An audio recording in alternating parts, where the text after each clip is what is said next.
Borikio monene hase ewizara heriete ndrete amagana yokwena na ebibande na bego passport belio Kipsang nigaga ndrete kwigerere getambokero ekyo kegotebekana buna eserikali nigo ekobwatoka passport gochi ase abantu abo babwate chimbwa chire chimbe hase bona tebire okwena na we passport yensi ya Kenya nigo ekobwate richiko na hase bona tebire ni passport esikire neba nisiko yechinse asaga ndrete koboria abananchi wesokia sobonge kwerikia kubwata ebibande na bego abakoba bakichukura erigo cyakwane cyangwa charabare abaraya baganiti asoba cyari bari bose umwaka gocha. The integrity of our documents is intact, and we are not going to do anything that compromises on that integrity.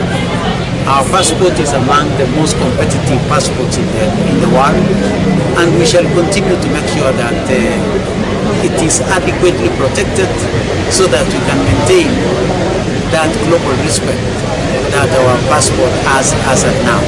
And we assure all that the integrity of our passport is intact. Thank you.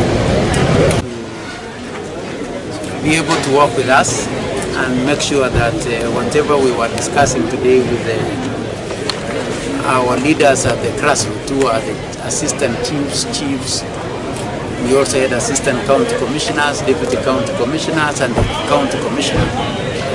And we are here today to sensitize these leaders on the new guidelines on registration, and Bungoma being a border county, and we all know that there was cessation of vetting by His Excellency the President.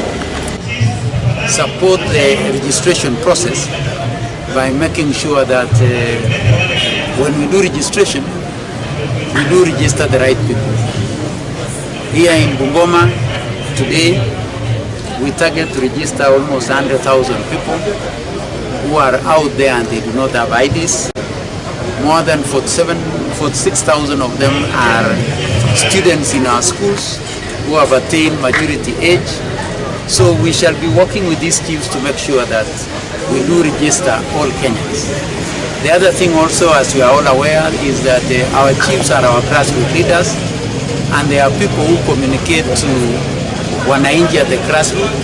So we were also bringing them to speed in projects that government do, and the projects that are running in this county, projects that have been done by our national government, and there are quite a number in this county, and therefore there is need for us to ensure that people at the grassroots appreciate the development and the projects that are going on in every part of the country by ensuring that we sensitize our grassroots leaders.